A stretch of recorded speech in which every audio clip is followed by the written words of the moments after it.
going back to that idea of oneness, it made me realize how really connected we could very possibly be to the divine, almost to the sense where there's really very little degree of separation between us, where we really are all one. And I feel like if we could grasp whatever that might mean, especially as as individuals, of course, but as societies, as cultures, I feel like that has like world-changing effects. If we could grasp the idea, right, that we are that connected to the divine and therefore that connected to each other as well, I think that has drastic effects that could have. We wouldn't have war if we all saw this. We wouldn't have racism. We wouldn't have bigotry. We wouldn't.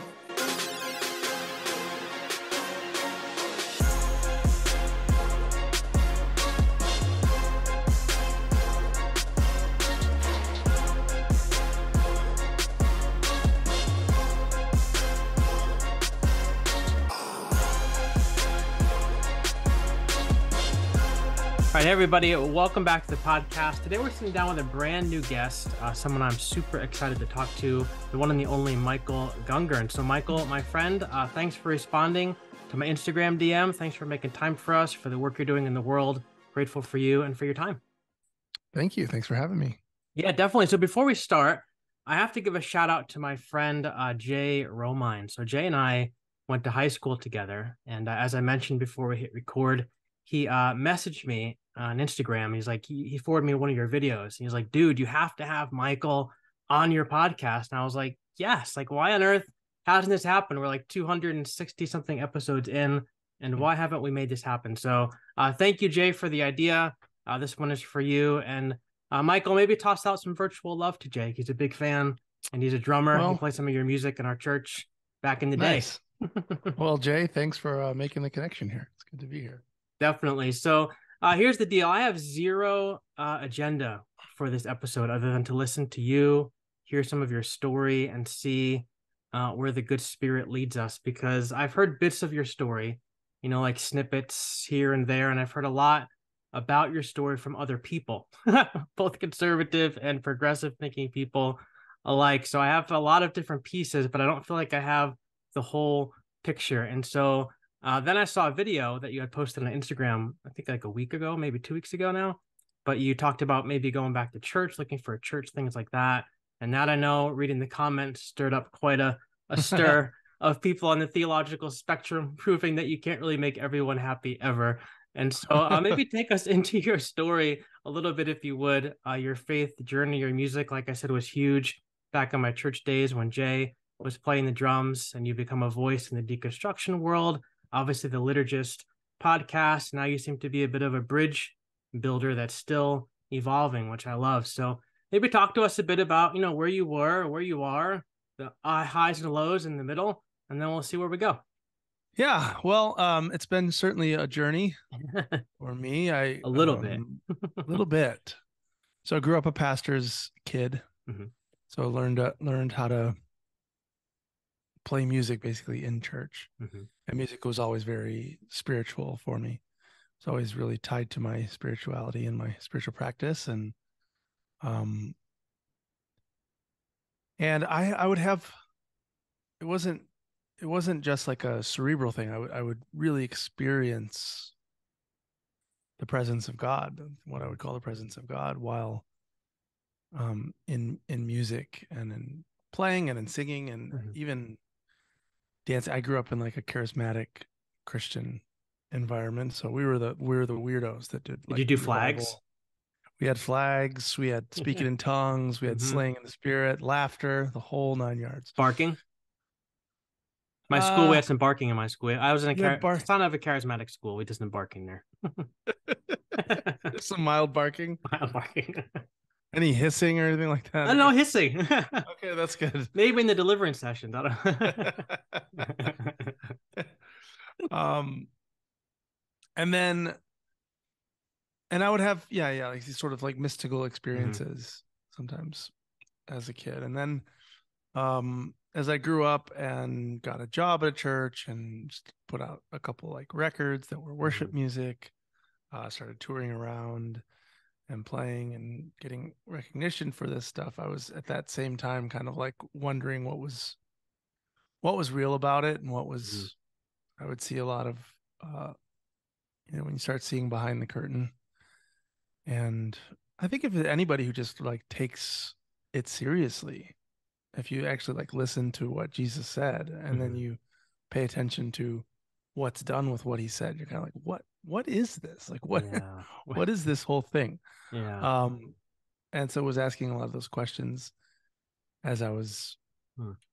beginning to known oh, as I was beginning to be known as a, you know, a professional Christian on some level. Mhm. And then that was very public, and people got very upset at some of my questions and journey through that. For a little while, I was just like, I can't do this anymore. It was driving me crazy, like trying to Mhm. figure it all out. So I was just like, uh, I don't believe any of it. Mhm. Just um, Throw it all out. throw it all out. And even though that wasn't ever really actually throwing it out of my heart, it was Mhm. throwing it out of my head, Yep. which actually ended up being a really important, beautiful, freeing stage of my journey Mm. as well. And in a strange way, it felt one of the most faithful acts to God of my life. Mm. Felt like uh, stopping believing in God. It felt like that uh, Meister Eckhart thing, like God rid me of God Yeah. kind of thing. Yeah. Um, but somehow in my heart, it was like an act of faithfulness. I don't know. Yeah. It's hard to describe, but Yeah. um, and then after a while, we started this podcast called the Liturgist Podcast with my friend, and um, we were talking about all these ideas, like because we had both had experiences with God that were kind of undeniable for us, but without really believing in God. So like, how do you? So like, what does that mean? Right. How do you talk about the divine? How do you talk about God in a way that we can keep our minds on and do it without shame? And like, Mhm. what does any of this mean? How do we talk about it? And then that kind of grew another kind of community around it that was more of a deconstructing, question asking, conversation having group of people. Mm. And then I'd say I kind of went through another round of spiritual seeking that wasn't just inside the church. At first, I had an inside of Christianity sort of seeking uh, binge, I don't know, of all different denominations, different Yep. paths within Christendom, uh, and then kind of went outside of its walls and really got into meditation and um, you know, all kinds of stuff. Tried some Mm. psychedelics and all just seeking for a while Yeah. outside. And um yeah, it was another beautiful uh point, but or state or Mhm. part of the journey or whatever. And then but then after kind of post 2016, I had seen sort of the mechanism of that seeking had kind of revealed itself to be one and the same as the rest of my egoic desires to be seen as special and to have my Mm. dad be proud of me and Mm. to to be smart and approved of Mhm. um and I just kind of before that I had the seeking felt objective. It almost felt like it uh wasn't on any sense of lack from me that I was seeking. I was just really objectively looking for truth.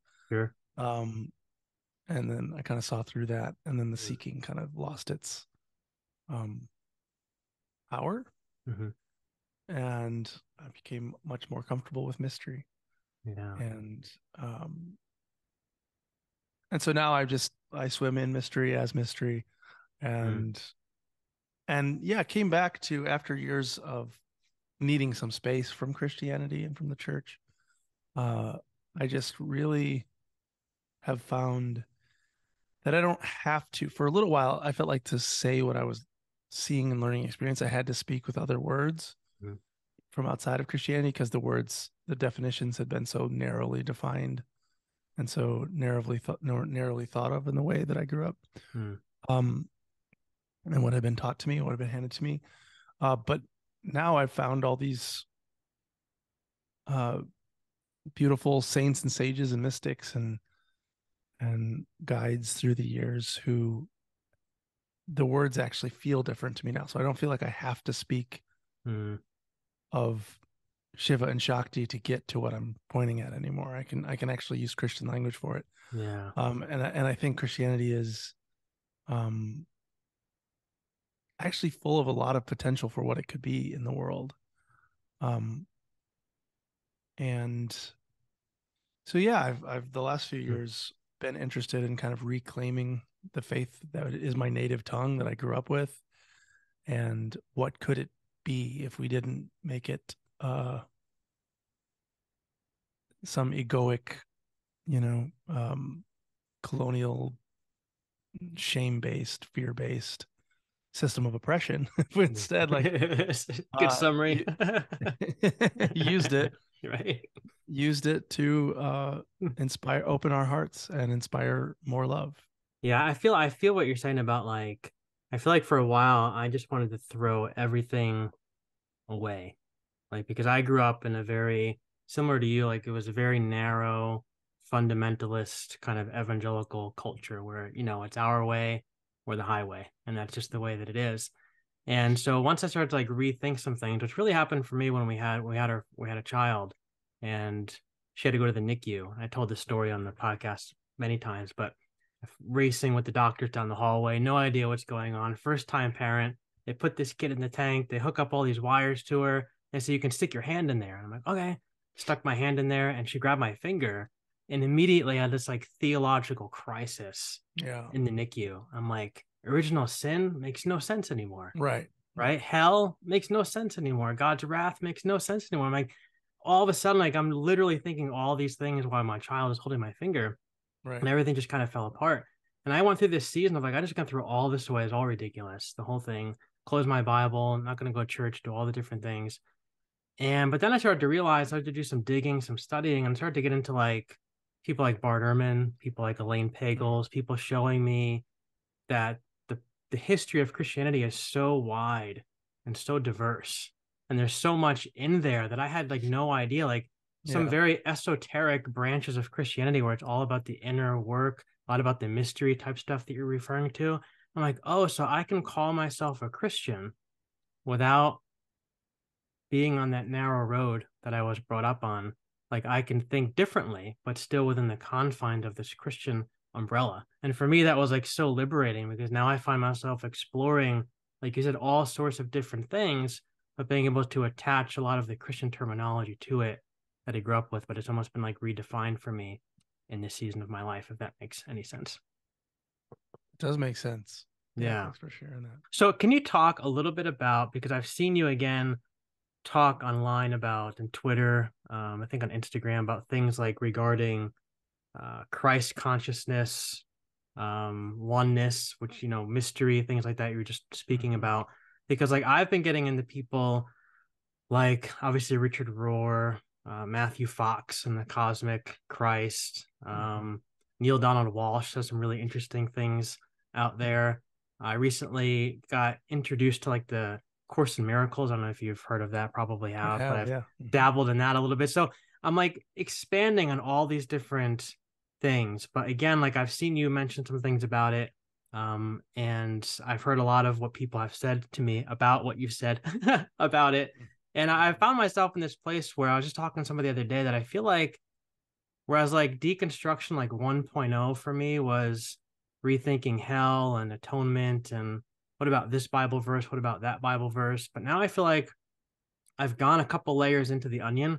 I feel like I'm rethinking a lot of other things. Like, whereas in the past it was, what about this verse? What about that verse? Now I'm thinking to myself, like, where am I separate from God at all? Like, are we like, is me and the divine like one and the same kind of thing? And maybe like, when we die, like life continues, but like on the other side, like I'm thinking of all this crazy stuff, but yet I still am doing it under the umbrella of Christianity. So I'm wondering if you could speak to that a little bit, because I've seen you share some of that online about oneness, about Christ consciousness, and those kind of things, and what that's done for your theological expansion, so to speak.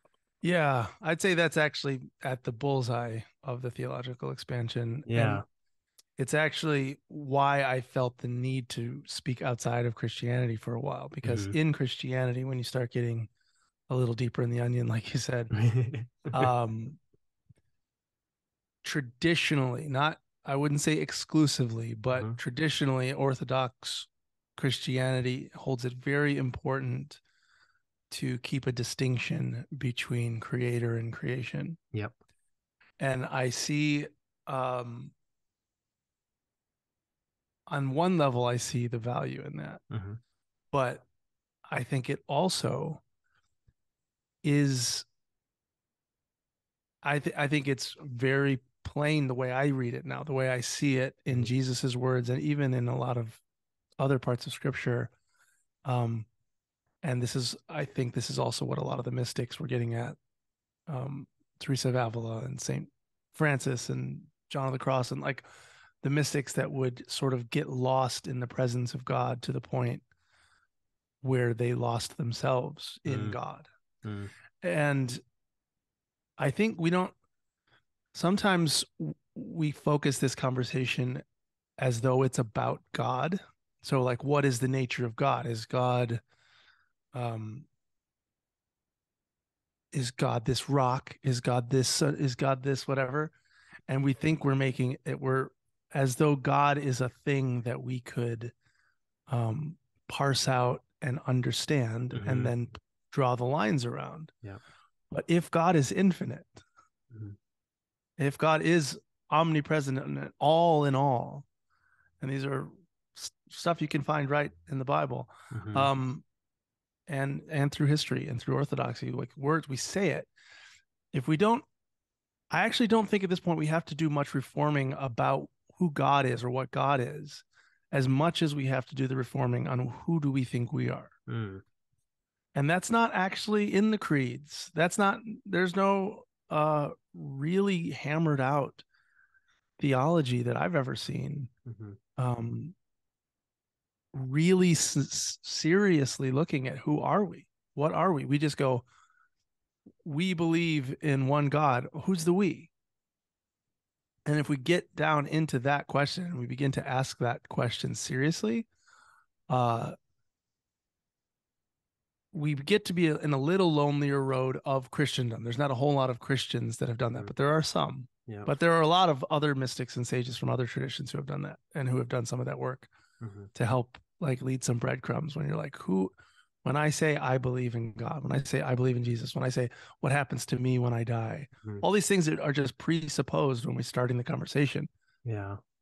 Though when we actually get serious and ask that, and we go, okay, so what part of me Hmm. is self-sustained, is like not dependent on God Hmm. for its being right now? Yeah. What is there a part of my brain that is somehow, if you shut off the rest of the universe from it, it would keep going? Yep. If you shut off its connection to divine source, that it would just keep being what it is? Hmm. Or is that impossible by the nature of reality? Is it all Hmm. already interconnected in a way that you couldn't possibly, we couldn't even, like, these bodies couldn't survive 10 seconds if you took the earth away from us right now. Yeah. We just were in space. The bodies would immediately die. Yeah. And what part of me or a soul or spirit is not dependent on, in every fiber of its being, on source, on God, on the Yeah. ground of being? Yeah. And what of it is actually fundamentally other than that ground of being? And if we say, can you find it? Can you show it to me? I have not been able to find it. Mm. If you can find it, let me know. Right. But when I look, I can't find anything that's not dependent on everything else. That's right.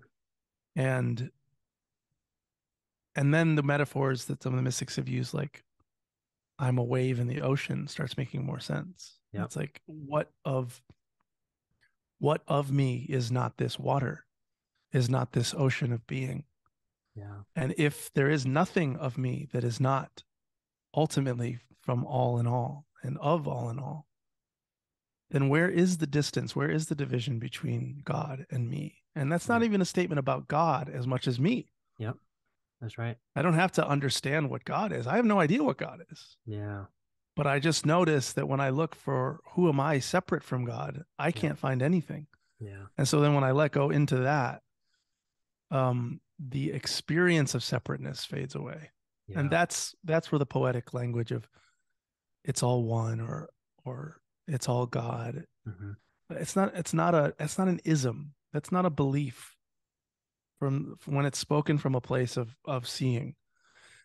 It's it's more of just a description. It's a poetic description of what it's like when let thy will be done on earth as it is in heaven actually happens inside my heart. Yeah. I've been thinking a lot about that. You mentioned about the ocean and that kind of mystic slash Buddhist kind of illustration of life and death. My father died in March, and so I was reading. It was my first like real significant loss in my life, and what it really taught me is I don't know how to grieve. Is what that really taught me because I felt like all my life, especially in ministry, and I'm sure you've had this experience, like you almost feel like you have to stuff your grief away in those times because like you have the work of the Lord to do. Like you have to who's going to preach, if you're stuck in a place of grief, and who's going to, be the leader, things like that. So that's always the mindset I had. And so when my father passed away, I realized like I can't approach this situation with that mentality. I can't just go back to the podcast and throw myself into my work and do all the different things. Like I need to create some significant space to really feel this. And so I did that, and I picked up some books. I was reading some Thich Nhat Hanh and some of the stuff he was talking about regarding that very idea about the ocean. I began to realize that, like, maybe when it comes to life and death and God, like if God is the ocean, we're like a wave, right? That like manifests out of that ocean for, you know, 40, 50, 60, 70, 80 years of life. And it's beautiful and it's amazing and it has its highs and its lows, things like that. But eventually that wave crashes into a rock. But when it does, it doesn't cease to be the ocean, right? It's just the wave unmanifests out of the wave and goes back into the ocean. I felt like thinking a lot about my dad, like I felt like that made a lot of sense to me because like my dad, rose out of the ocean for 70 years. He hit against a rock of cancer, but fell back into the ocean of the divine. And that gave me like a lot of hope. But going back to that idea of oneness, it made me realize how really connected we could very possibly be to the divine, almost to the sense where there's really very little degree of separation between us, where we really are all one. And I don't know what to do with that in the space of my life, because like you said, there's really no you can't really put words on that. But I feel like if we could grasp whatever that might mean, especially as like as individuals, of course, but as societies, as cultures, I feel like that has like world changing effects. If we could grasp the idea, right, that we are that connected to the divine and therefore that connected to each other as well, I think that has drastic effects that could have. It totally does. And we wouldn't have war Yes, if we all right. saw this. We Yeah, wouldn't have racism. We wouldn't have bigotry. We wouldn't it can't happen. You in the same way that we're not all going around poking our own eyeballs. right. Why don't you poke your own eyeballs? Because it hurts and that would make my sight harder. Like why would I do that? Right. In the same way, if we see that we are the same ground of being as our neighbor, Yeah. that's how we love our enemies. That's how we pray for our enemies. That's how Jesus says, when you visit them in prison, you're visiting me. Right. It's not a metaphor. Yep. He's speaking as that which actually is in prison. He's speaking for that life, capital L, that truth, capital T, that being that at beneath our stories, beneath our ideas of what separates this wave from that wave, we all truly are. And he saw it. Yeah. That's the way I read Yeah. his teaching. And Yeah. it makes seeing it that way made everything that he said make so much more sense than it used to. There would Yeah. always be like these weird outliers of things he said that never made sense at all to me in the more orthodox Yep. understanding. And now it Yep. just really was like, wow. And he even said, most of you are not going to understand what I'm saying. And I back in the day, I was just like, Bingo. yeah, they're not understanding what he was saying.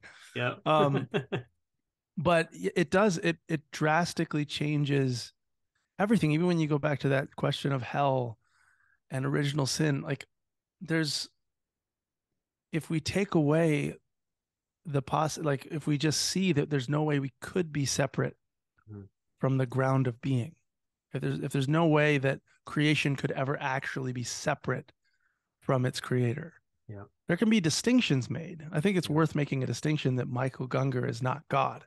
That's Sure. important, Yep. because if Michael Gungor is God, that means that story that we're saying about what is Michael Gungor, you know, it's a limited story, and it's over and against other stories, and now we're just elevating one story above other stories, and it's weird. It doesn't work. Yeah. But if whatever Glenn and Michael and the tree and the rock and the sun and Yep. everything fundamentally is under those distinctions, and the distinctions are beautiful and important, Yep. but under the distinctions, like um more fundamental than the distinctions, Yeah. if we see that and feel that, it really roots out the sin, if you will. It really is salvation, because it roots out that which would make me um continue to act out of a sense of separation. I think that's what all the big sins are. When I'm Yep. being greedy, when I'm being when I'm like wanting something to be other than it is, Yep.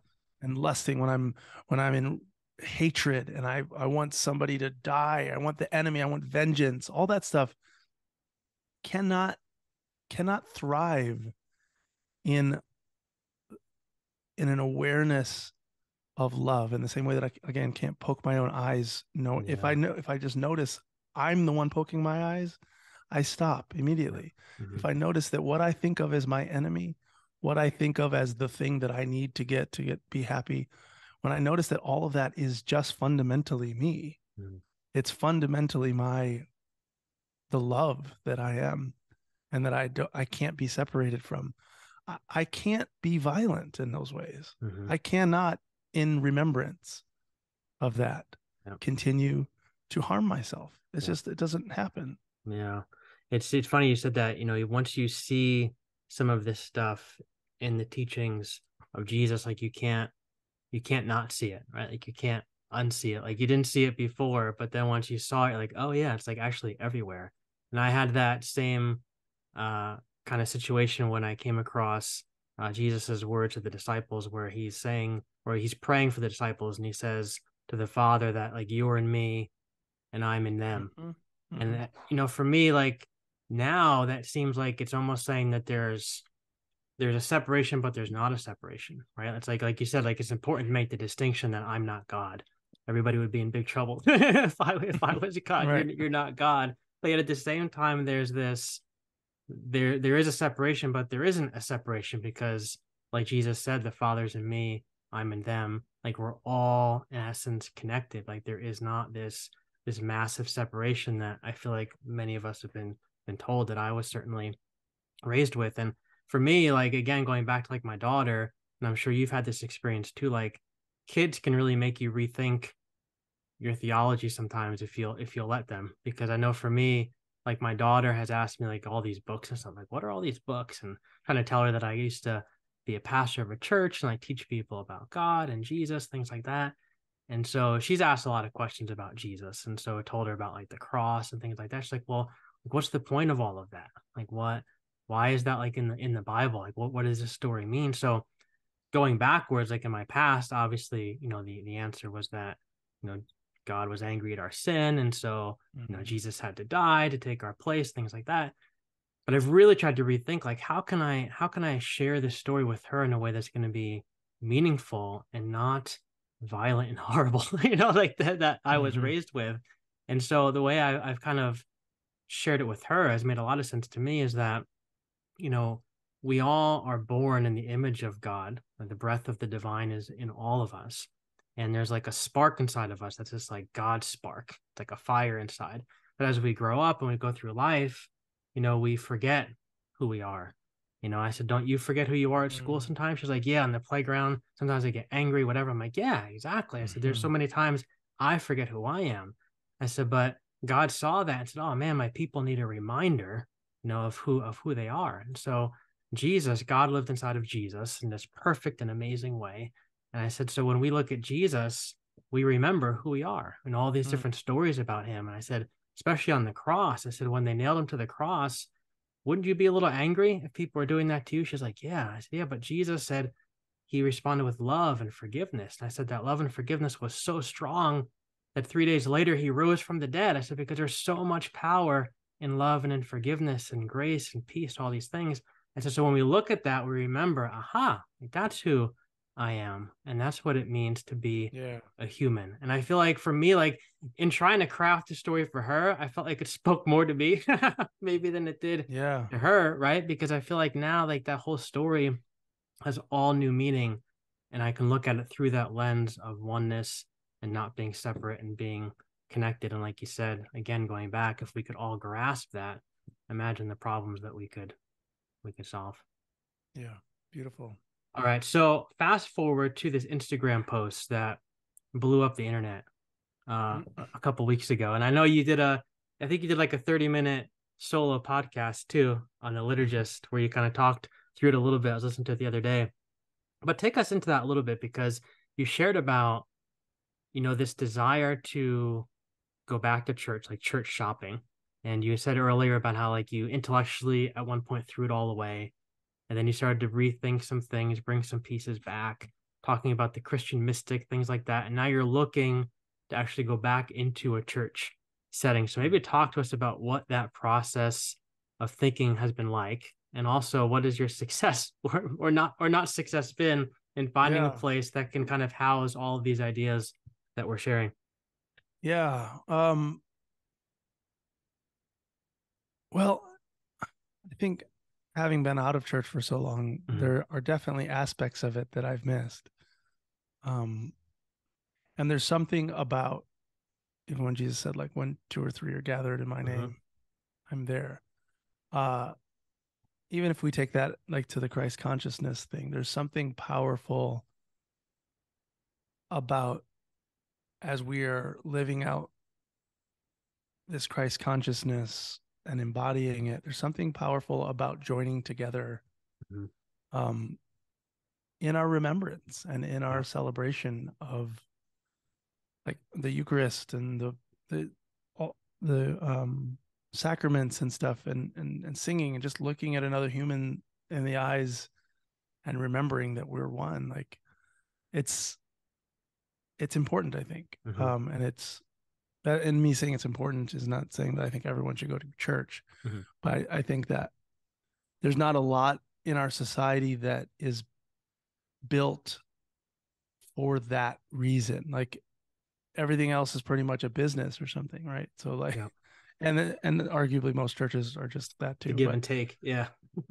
um, yeah, just like transactional Yep. hubs to get something from. But to have theoretically, idealistically, this group of people that gets together just to increase the love in Mm-hmm. the world Mm-hmm. and in our lives.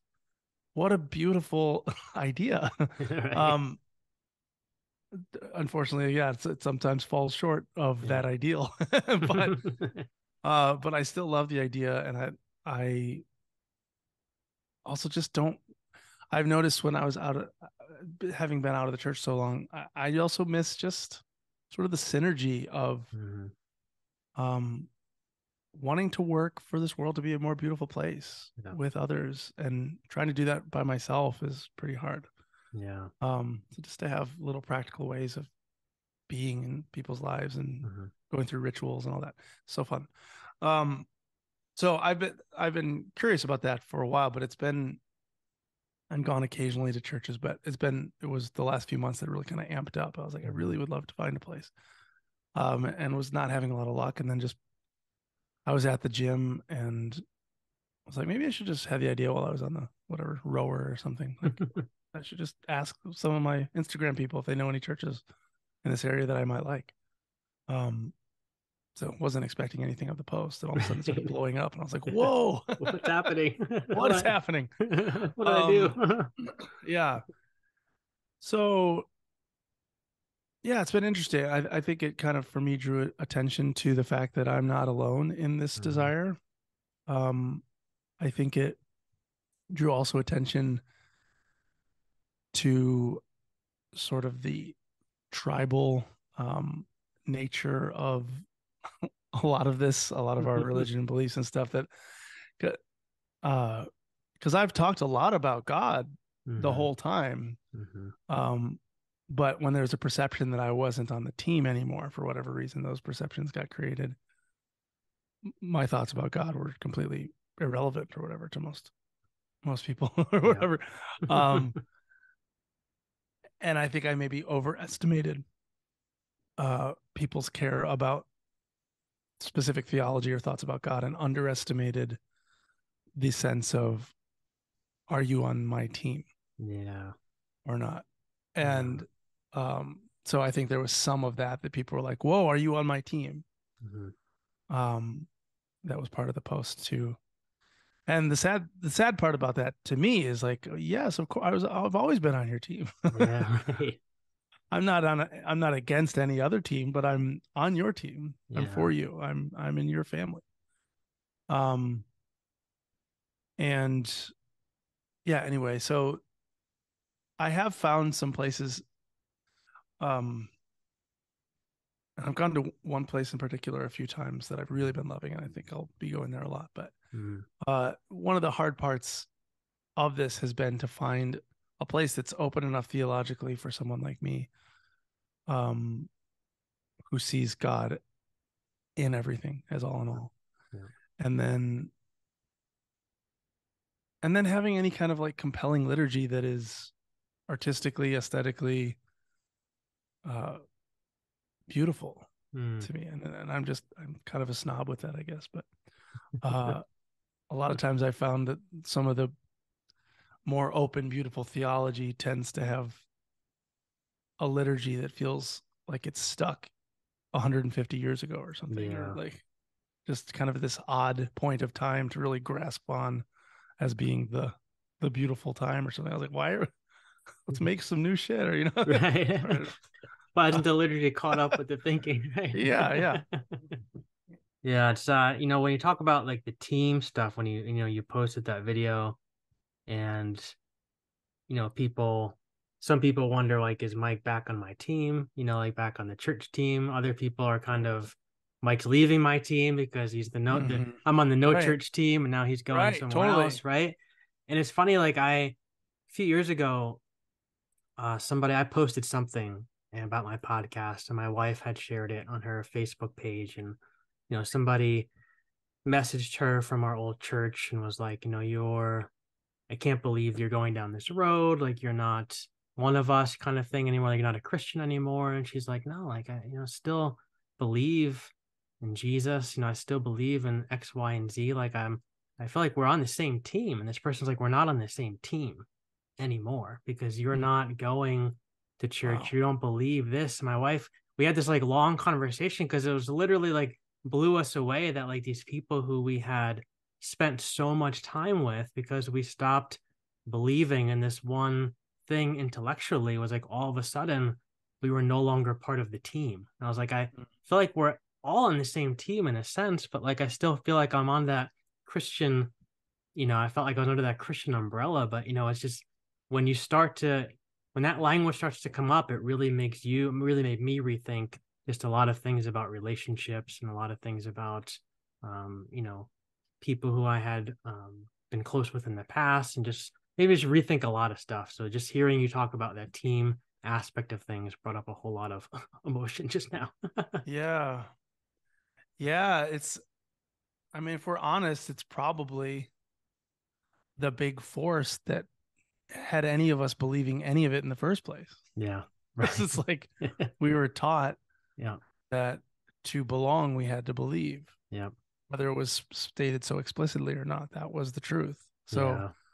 so we believed, and we jumped through all these mental hoops Yeah. I mean, how do you get people to believe that God would send someone to an eternal fire to burn forever if they think the wrong things about it? Like, that's insane.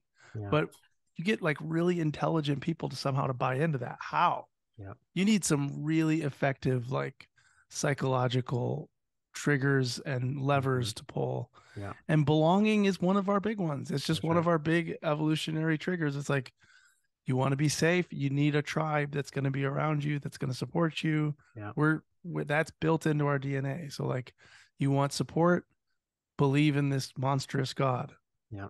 Okay, whatever. Yeah. We Right. Just don't throw me believe in order out. to belong. And then if somebody's like us, Yeah. like a lot of us, start to question some of those conditions for belonging, it really can trigger Yeah. the others in the tribe for sure. Yeah. I was thinking about just like my days in seminary. I can remember there's always like an in group in the school, like the school of, I mean, the group of like people who really grasped the theology. They were really close to certain professors. And like, I really wanted to be part of that group, right? Because again, it's about belonging. And I really felt like I wanted to belong, in this team of people.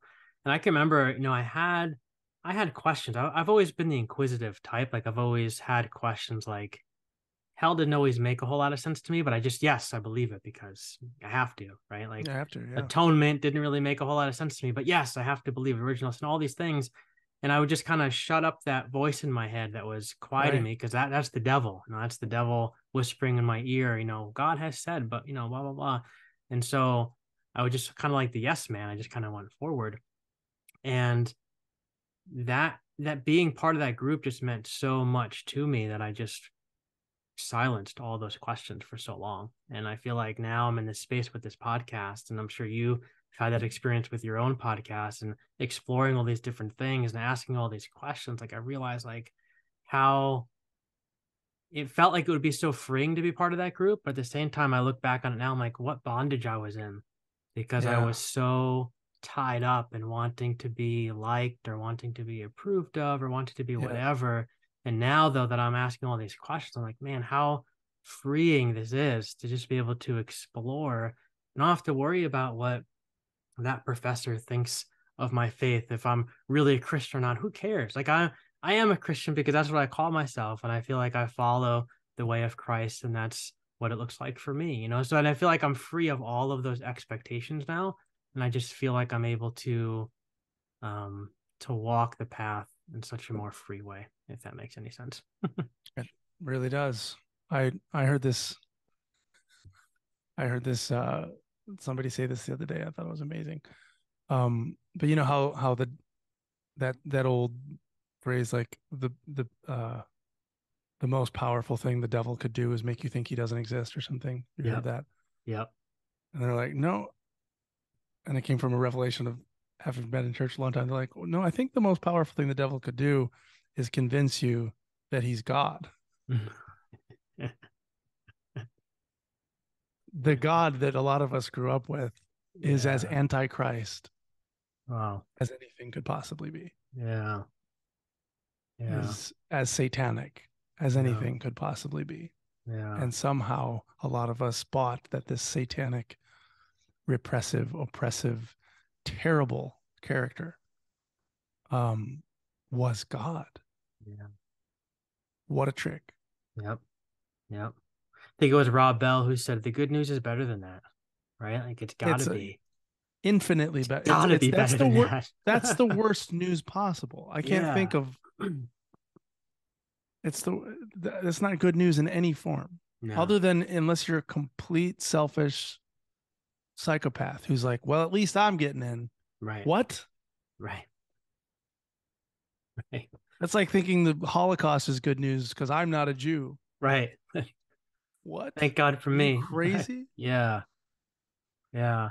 I always remember, like, I always had that, again, I go back to that inquisitive nature. I can remember being in sixth grade and we were talking about this probably won't surprise you, but our teacher, I was in a private Christian school, our Bible teacher was taking us through the book of Revelation as a sixth grader. Like we're studying this book and we're watching that old 70s movie.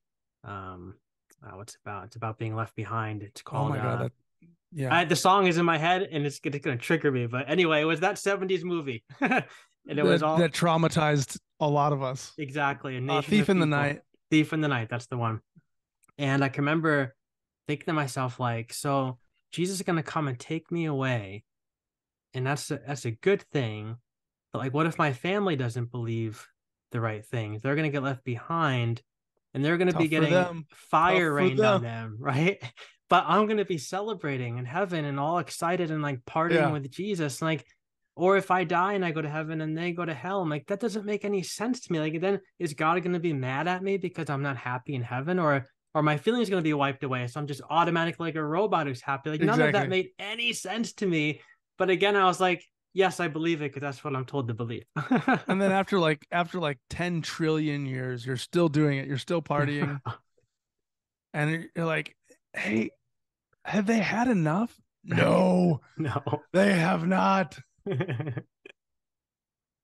mean, it's the craziest possible story. I don't know how they got any of us to believe it. I don't know. A never ending service with boring liturgy, as you were saying Yeah. before. Horrible liturgy.